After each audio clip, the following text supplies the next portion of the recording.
শেষ পর্যন্ত গ্রেপ্তার হয়ে গেল আইনজীবী মোফাক্কেরুল ইসলাম। উত্তরবঙ্গের বাগডোগরা বিমানবন্দর থেকে তাকে গ্রেপ্তার করা হয়।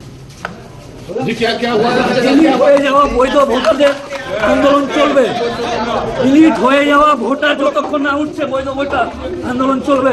তোমার কি কারণে হয়ে যাওয়া ভোটার যতক্ষণ না উঠবে ততক্ষণ আন্দোলন চলবে। ভারতবর্ষ জিন্দাবাদ, ভারতবর্ষ জিন্দাবাদ। তার বিরুদ্ধে অভিযোগ কি আনা হলো? ভোটার তালিকায় নাম বাদ পড়া মালদহের কালিয়াচকের বিক্ষিপ্ত জনতার নেতৃত্ব দিয়ে 7 জন স্পেশাল ইন্টেনসিভ রিভিশন বা এসআইআর এর অফিসারকে প্রায় 9 ঘন্টা ধরে ঘেরাও করে রাখা এবং গাড়ির উপর দাঁড়িয়ে জনতাকে পরিচিত করতে উস্কানিমূলক বক্তব্য দেওয়া। কান খুলে শুনে নেন, এখনো সংবিধানটাকে মানে, সুপ্রিম কোর্টকে মানে, আইনকে মানে।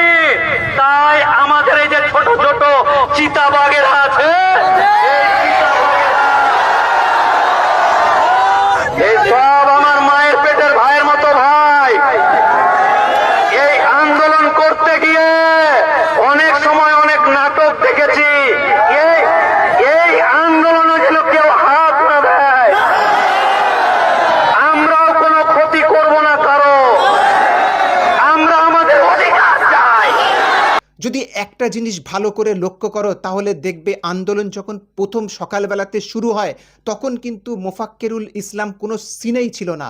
সকালে স্বতঃস্ফূর্তভাবে জনতা রাস্তা অবরোধ করে, রাস্তার উপরেই খিচুড়ি রান্না করে শান্তিপূর্ণভাবেই কালিয়াচক সহ আশপাশের প্রায় অনেকগুলো জায়গাতেই আন্দোলন চলতে থাকে অন্যায়ভাবে নির্বাচন কমিশন দ্বারা বৈধ ভোটারের নাম কেটে বাদ যাওয়ার প্রতিবাদে। এই আন্দোলনে প্রথম থেকেই কোনো পার্টির ঝান্ডা দেখা যায়নি।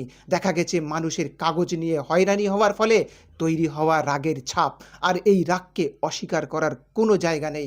যদি কেউ সত্যিকারই প্রান্তিক মানুষের মন পড়তে জানে তাহলে সে টের পাবে কিভাবে গ্রাম্য, গরিব, অশিক্ষিত, খেটে খাওয়া মানুষগুলো দিনের পর দিন কাগজ নিয়ে ছুটে বেরিয়েছে, আর ঠিক ভোটের আগে এসে তাদের যখন শুনতে হচ্ছে তোমার নাম নেই, ডিলিট মেরে দিয়েছে, তখন সেই রাগ আগুন হয়ে ফেটে পড়াটা অস্বাভাবিক কিছু নয়। এখন তো দেখছি মুখ্যমন্ত্রীও হাত গুটিয়ে নিচ্ছে।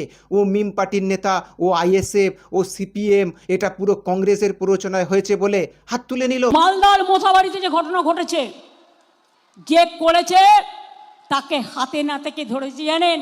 আমাদের সিআইডি। ওই মিমকে নিয়ে এসছে আইএসএফ, ওদের সাথে কংগ্রেসেরও উস্কানি আছে। তাহলে এই যে হাজার হাজার মানুষ বা বৈধ ভোটার ভোটের আগে ভোটার লিস্ট থেকে চিচিং ফাঁক হয়ে গেল, কই তাদের পাশে থাকার বার্তা তাহলে কি সব ফাঁকা আওয়াজ?